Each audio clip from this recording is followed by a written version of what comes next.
उन्होंने मदीना की ओर हिजरत की, जहां वे अगले 10 वर्षों तक रहे।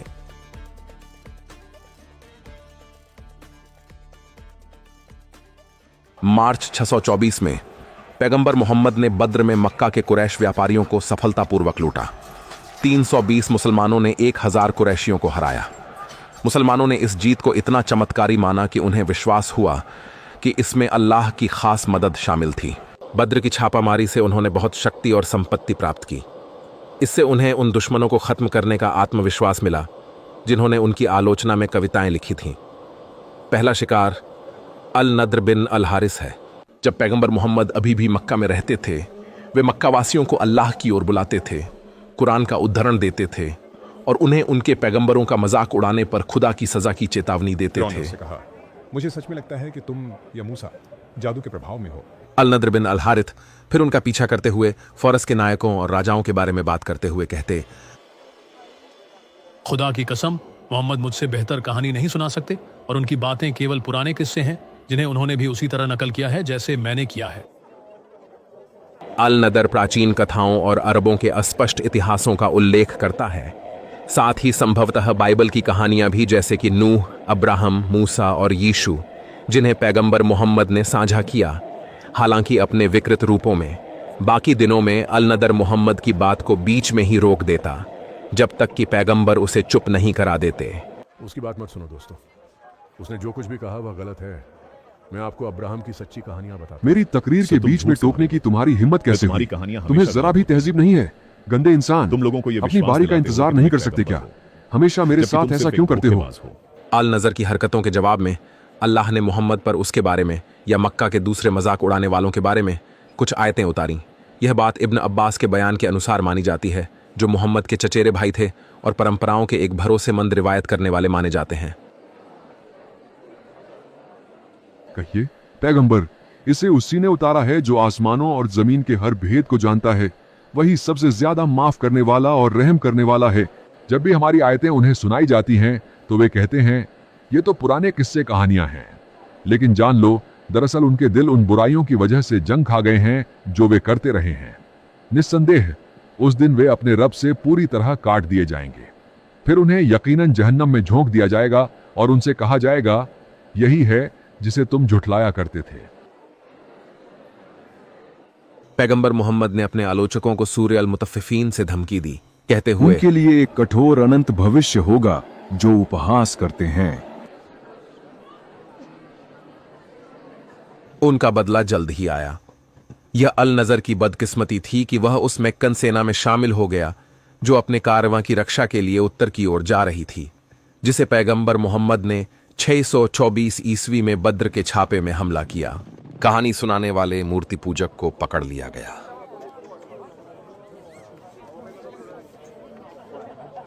पैगंबर मोहम्मद ने अली को आदेश दिया कि उसे कुछ संभावित फिरौती के पैसे प्राप्त करने के बजाय उसका सिर काट दिया जाए। अल नद्र उन 2 कैदियों में से एक था जिन्हें उनका कबीला फिरौती देकर छुड़ाने की अनुमति नहीं दी गई और जिन्हें फांसी दी गई, क्योंकि उन्होंने पैगंबर मोहम्मद की आलोचना करने वाली कविताएं लिखी थीं और कहानियां सुनाई थीं। दूसरा शिकार उकबा इब्न अबू मुईत। अल नदीर की कहानी की तरह ही उकबा की भी एक कहानी है। उसने भी मक्का में मोहम्मद को परेशान किया और उनका उपहास उड़ाया और उनके बारे में अपमानजनक शेर लिखे। ध्यान से सुनो। बहुत पहले वो शान से खड़ा था, मुस्कान के साथ। उसके शब्द दरिया की तरह बहते, दिलों में तराना और अंधों के लिए रास्ता दिखाते। उसने कहा कि वह जन्नत के दरवाजे, सितारों के राज और सैयारों की तकदीर जानता है। अपनी आवाज और अंदाज से उसने भीड़ पर जादू किया। उन्हें भी बद्र के हमले में पकड़ा गया था और पैगंबर मोहम्मद ने उन्हें फांसी देने का हुक्म दिया। अरे, तुमने दूसरे कैदियों को जीने दिया? तुम मुझे दूसरे कैदियों से अधिक कठोरता से क्यों व्यवहार करते हो? अल्लाह और उनके पैगंबर के प्रति आपकी दुश्मनी के कारण। पर लेकिन मेरे बच्चों का क्या होगा? उनकी देखभाल कौन करेगा? दोजक की आग।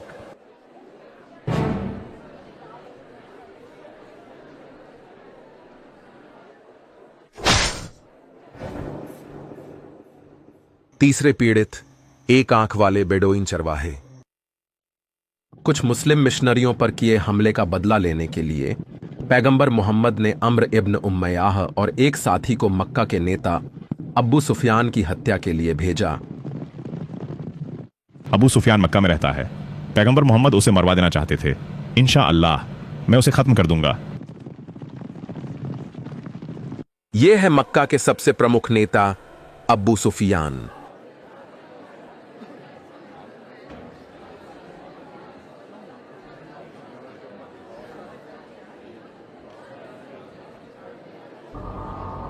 वे क्या चाहते हैं? उनके खंजरों को देखो, उनका इरादा कुछ अच्छा नहीं है। लेकिन अब्बू सुफियान और उसके अनुयायियों को मारना आसान नहीं था।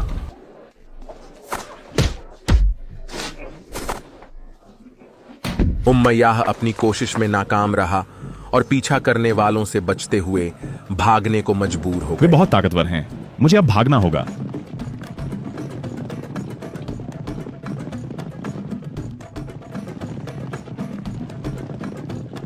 रास्ते में उसने एक व्यक्ति की हत्या कर दी जिसका नाम इब्न मुकलिब था।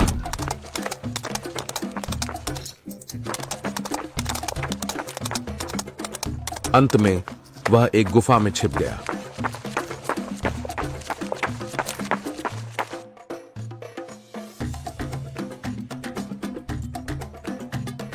जैसे ही पीछा थमने लगा, एक लंबा, एक आंख वाला, बिना नाम वाला बेडौइन गुफा में दाखिल हुआ। कुछ भेड़ों को चराते हुए गुफा में घुसता है। उमैया और बेडौइन ने एक दूसरे को अपने अपने बारे में बताया।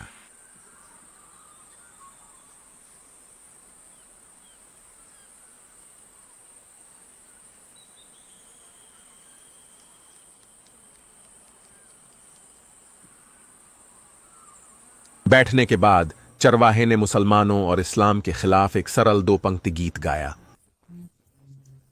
जब तक मैं जिंदा हूं, मैं मुस्लिम नहीं बनूंगा, न ही उनके धर्म को अपनाऊंगा। दुर्भाग्यवश इस बेदोइन के लिए वह गुफा में एक कट्टर मुस्लिम के साथ था जिसने कहा, तुम जल्दी ही देखोगे। बेदोइन खर्राटे लेते हुए सो गया। उमैया ने इस मौके का फायदा उठाकर अपनी बुरी योजना को अंजाम देने का फैसला किया।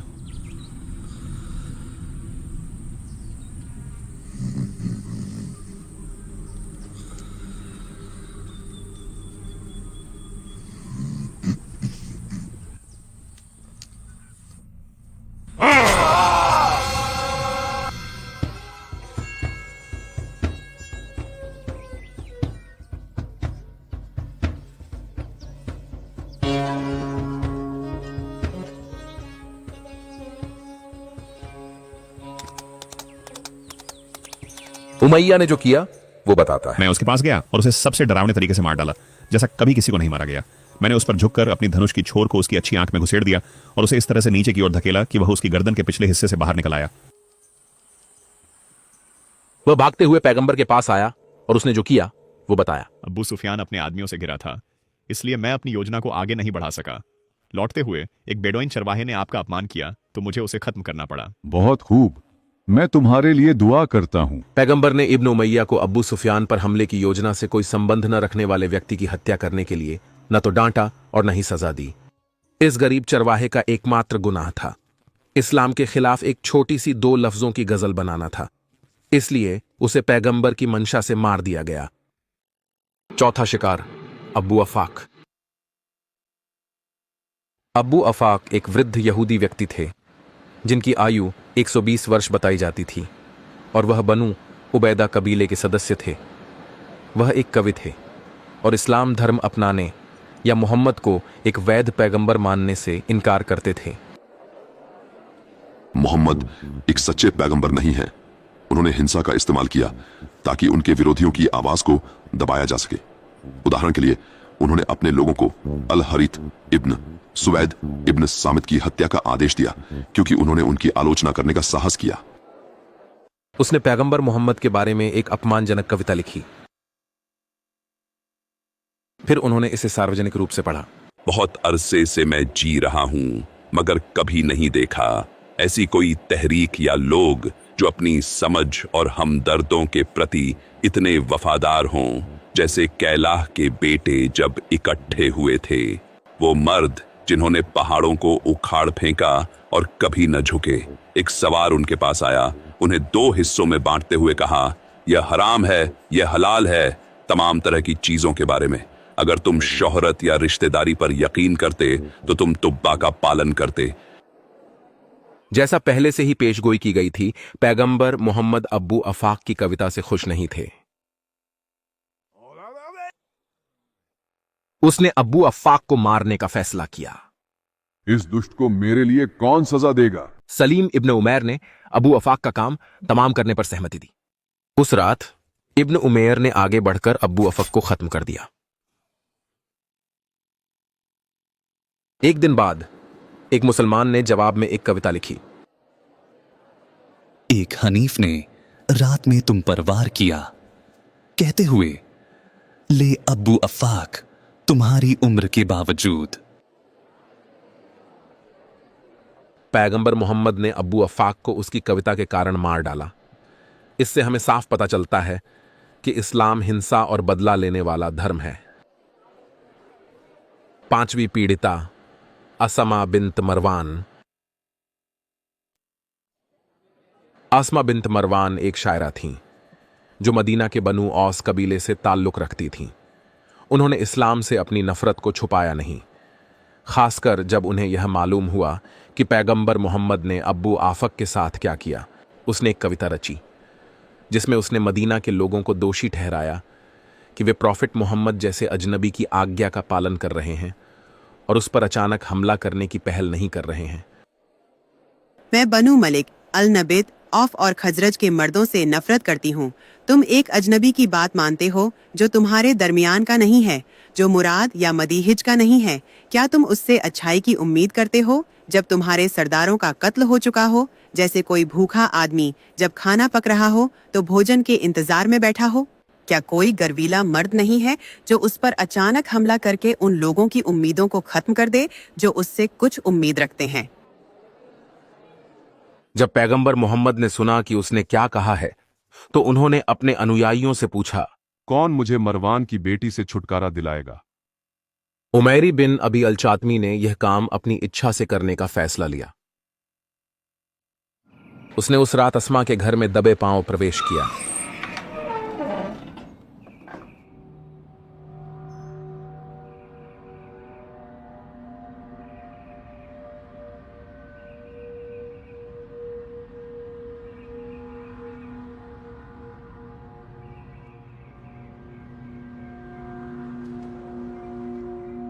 उसके 5 बच्चे थे और सबसे छोटा अभी उसकी छाती से दूध पी रहा था।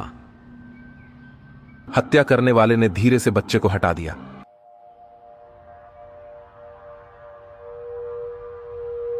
फिर उसने अपनी तलवार निकाली और उसे उसके शरीर में घोंप दिया और सोते हुए उसे मार डाला।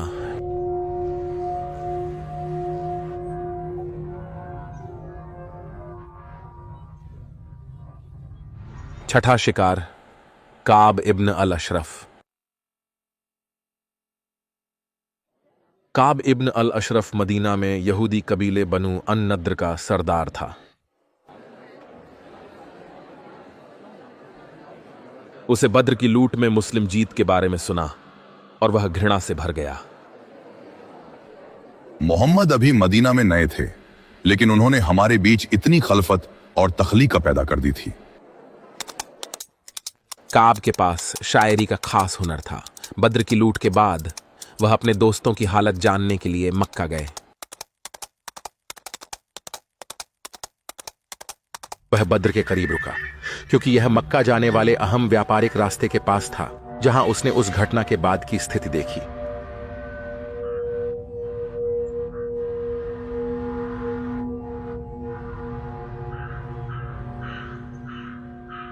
मक्का पहुंचने पर उसने एक ऐसी कविता रची जो बड़े पैमाने पर फैली, एक कड़वा शोक गीत जिसमें मक्का के मृतकों का शोक मनाया गया। बद्र जैसे घटनाओं में तुम्हें रोना चाहिए और आंसू बहाने चाहिए। उसके सबसे अच्छे लोग कुओं के पास मारे गए। यह अजीब मत समझो कि शहजादों को यूं ही पड़े छोड़ दिया गया। कितने नेक लोग जो बेघरों का पनाह गजीन थे मारे गए। कविता से नाराज और बद्र लूट और निर्वासन के बाद प्रतिक्रिया करने की स्थिति में पैगंबर मोहम्मद का सब्र अब टूट चुका था। कौन मुझे काब से छुटकारा दिलाएगा? मोहम्मद इब्न मसलमा ने उत्तर दिया, ओह रसूलुल्लाह, क्या आप चाहते हैं कि मैं उसे मार दूं? हाँ। या रसूलुल्लाह, हमें काब को धोखा देने के लिए आपके बारे में झूठ बोलना पड़ेगा।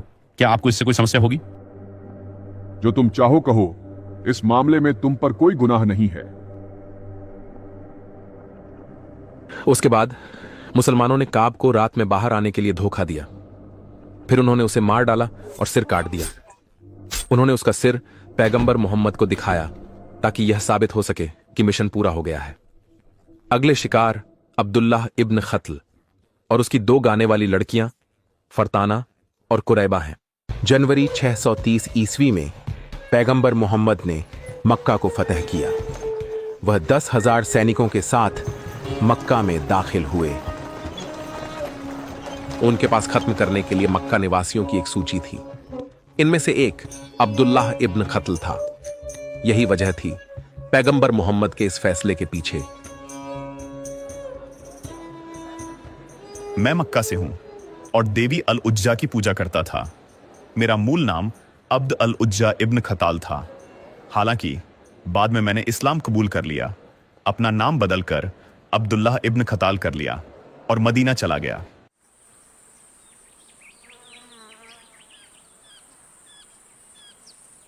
मदीना में मैं मुसलमानों से जकात या सदका इकट्ठा करने का काम करता था। एक दिन पैगंबर मोहम्मद ने उसे सदका इकट्ठा करने भेजा। एक गुलाम और एक अंसारी उसके साथ थे। वे सफर में रुके और अब्दुल्लाह इब्न खतल ने गुलाम से कहा, जब मैं उठूं तो मेरे खाने के लिए एक चिकन तैयार करो। इसके बाद वह सो गया, लेकिन गुलाम भी सो गया। जब इब्न खतल जागा तब तक खाना तैयार नहीं हुआ था। मेरा चिकन कहाँ है? माफ कीजिए मालिक, मुझसे गलती हो गई, शायद नींद लग गई थी। अब्दुल्लाह इब्न खतल गुस्से में आ गया और उसने गुलाम को मार डाला। उसके बाद उसने इस्लाम छोड़ दिया और वापस मक्का चला गया। अब मैं ये नहीं मानता कि मोहम्मद एक नबी है। मैं अपना नाम वापस बदलकर अब्द उल उज्जा इब्न अक्ताल कर रहा हूं।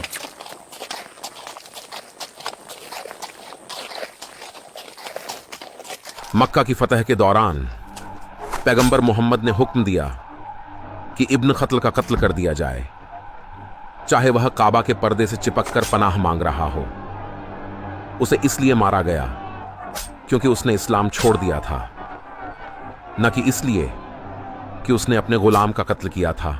अतीत में अब्दुल्ला इब्न खतल पैगंबर मोहम्मद के बारे में तंजिया गीत लिखते थे।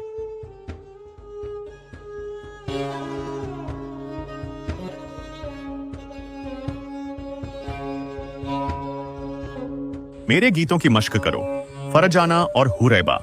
मैं चाहता हूं कि तुम इन्हें लोगों के सामने बुलंद आवाज में पेश करो।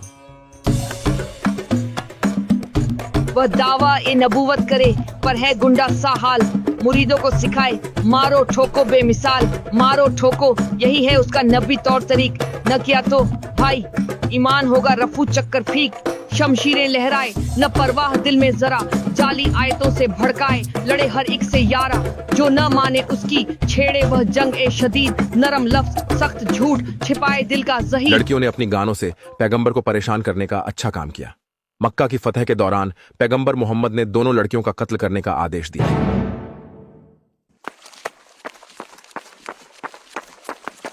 मुस्लिम सैनिकों ने कुरैबा का कत्ल कर दिया, लेकिन फरताना भाग निकलने में कामयाब रही।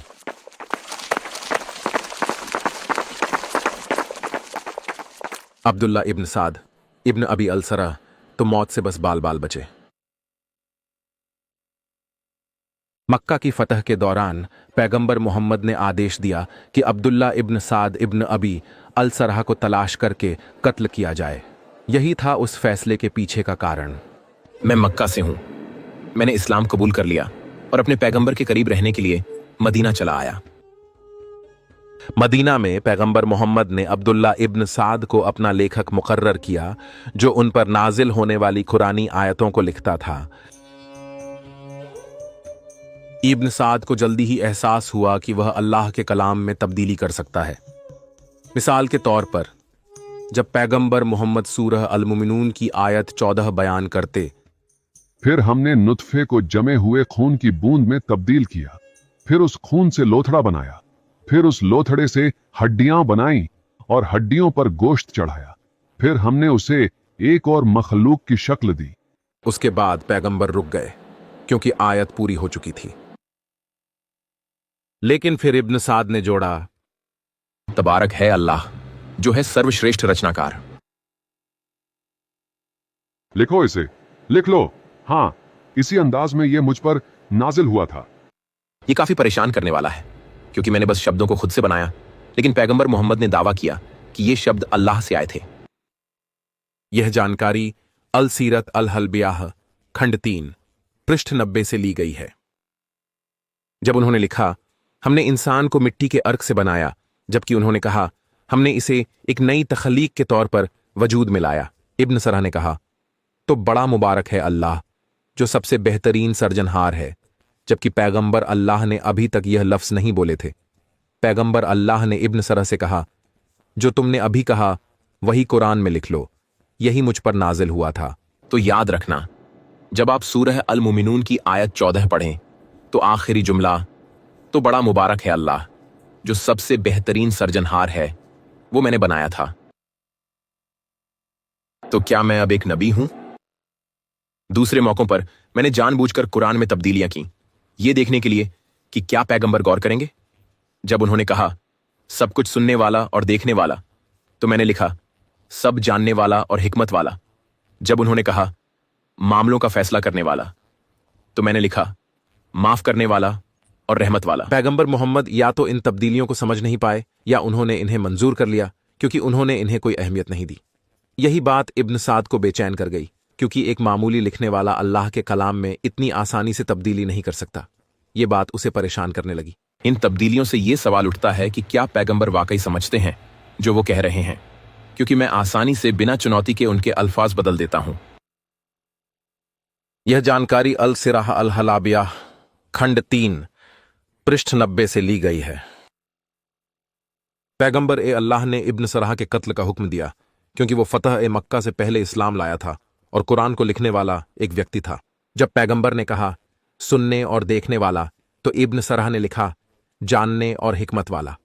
जब पैगंबर ने कहा मामलों का फैसला करने वाला, तो उसने लिखा माफ करने और रहमत वाला। आखिर में उसने कहा मोहम्मद नहीं जानते कि वो क्या कह रहे हैं। फिर इस्लाम छोड़ मदीना से मक्का लौट गया।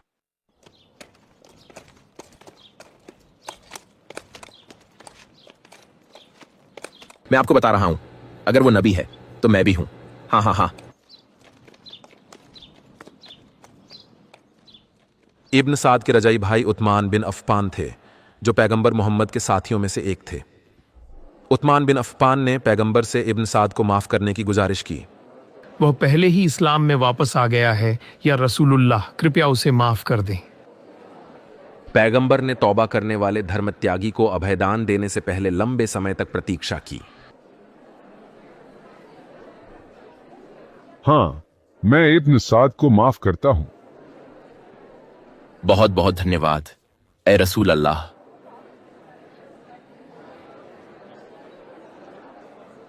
उस्मान के जाने के बाद पैगंबर मोहम्मद ने अपने सिपाहियों से कहा, मैं चुप रहा ताकि तुम में से कोई उठे और उसका सिर काट दे। तो फिर आपने मुझे कोई इशारा क्यों नहीं किया ओ रसूलुल्लाह?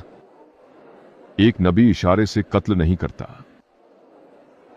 पैगंबर मोहम्मद ने इब्न साद को माफ करने का इरादा नहीं किया, बल्कि उम्मीद की थी कि उनके सैनिक उसे मार डालेंगे, लेकिन उसे आदेश देने में संकोच किया ताकि उस्मान बिन अफ़्फ़ान, उनके वफादार साथी, को नाराज न करें।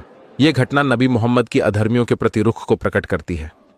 यह नबी मोहम्मद के एक अनुयायी की शंका को भी उजागर करती है, जो कुरान के रहस्योद्घाटन को दर्ज करने में शामिल एक सुशिक्षित विद्वान थे। कहाब इब्न जुहैर के लिए यह एक करीब का मामला था। यह वाकया मक्का की फतह के बाद पेश आया, जब पैगंबर मोहम्मद मदीना वापस लौट चुके थे। इस सिलसिले में एक और शायर का जिक्र आता है, काब इब्न जुहैर। उसने पैगंबर मोहम्मद और मुसलमानों के खिलाफ व्यंग्यात्मक अशार कहे थे। उसका भाई बुजैर इस्लाम कबूल कर मदीना चला गया। लेकिन काब अपनी मूर्ति पूजा की राह पर कायम रहा और मक्का में ही ठहरा रहा। उसने एक नज्म लिखी जिसमें अपने भाई के इस्लाम कबूल करने के फैसले पर तंज किया और उसे मदीना में मौजूद बुजैर को भेज दिया। जब बुजैर ने वह नज्म रसूल अकरम को पढ़कर सुनाई तो वे फितरी तौर पर बहुत गुस्से में आ गए।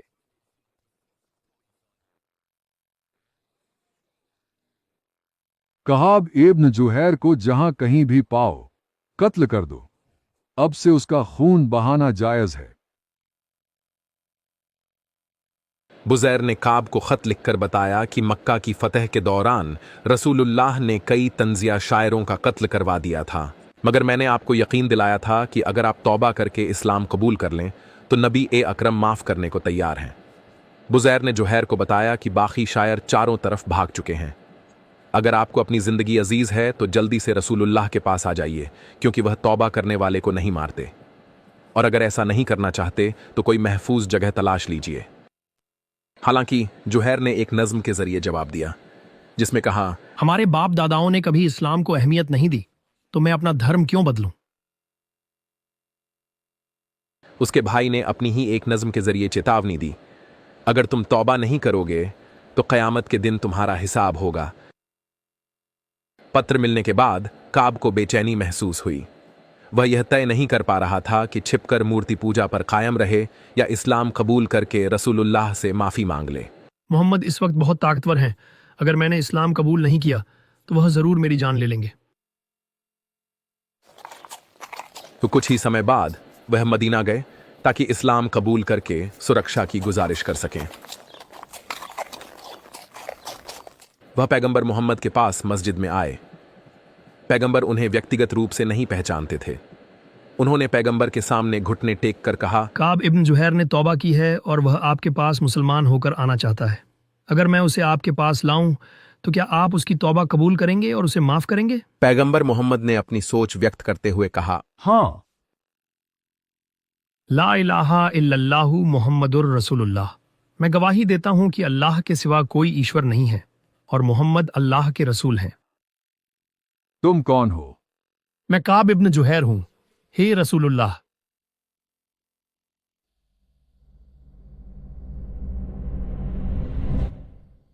ओ रसूलुल्लाह, मुझे इस इस्लाम के दुश्मन को मारने दें। उसे छोड़ दो। उसने जो किया उसके लिए तौबा किया और इस्लाम कबूल कर लिया। इसका मतलब साफ है, अगर पैगंबर मोहम्मद ने जुहैर को उनके तौबा करने से पहले पकड़ लिया होता तो शायद उन्होंने जुहैर की सिर कलामी की मंजूरी दी होती। चुनाव बिल्कुल स्पष्ट था, इस्लाम कबूल करो या अपमानजनक शायरी लिखने के लिए मरो। हालांकि पैगंबर को अपनी आलोचना करने वाले लोगों को शायरी के जरिए मारने में मजा आता था, इसका मतलब यह नहीं है कि उन्होंने शायरी का इस्तेमाल अपने लाभ के लिए नहीं किया। उदाहरण के लिए उन्होंने काब इब्न मलिक और अब्बू अल वालिद को अपनी दुश्मनों पर शायरी लिखने और इस्लाम की रक्षा करने के लिए नियुक्त किया। यह मेरे दुश्मनों के सर है। मेरी फैसलाकुन कार्यवाहियों की वजह से अब कोई भी मुझसे नफरत करने या आलोचना करने की हिम्मत नहीं करता, चाहे वह शायरी के जरिए हो या किसी और तरीके से। यह अल नद्र बिन अल हरीत का सिर है, यह उकबा बिन अबू मुयत का है, यह काब बिन अल अशरफ का है, यह अबू झैल का है और कई बहुत से और भी। यह यकीनी बनाने के लिए कि मेरे बाद कोई मेरी तौहीन न करे, मैंने मुसलमानों को इस्लाम की हिफाजत करने का हुक्म दिया। कुरान सूरह मोहम्मद आयत 7 में है, ऐ ईमान वालो, अगर तुम अल्लाह की मदद के लिए खड़े हो तो वह तुम्हारी मदद करेगा और तुम्हारे कदम मजबूत करेगा। तो कुरान सूरह अल हज आयत 40 में है, अल्लाह जरूर उनकी मदद करेगा जो उसके लिए खड़े होते हैं। अगर मुसलमान अल्लाह और मेरे लिए खड़े नहीं होते तो वे जानते हैं कि अल्लाह सच्चाई को जानता है। अल्लाह को हर हाल में वो लोग चाहिए जो उसके और उसके रसूलों के लिए खड़े होने को तैयार हैं, भले ही वह उसे न देख पाएं। अब आप समझ गए होंगे कि क्यों मुसलमान आज भी इस इस्लामी परंपरा को जारी रखते हैं जिसमें अल्लाह और उसके पैगंबर की हिफाजत की जाती है।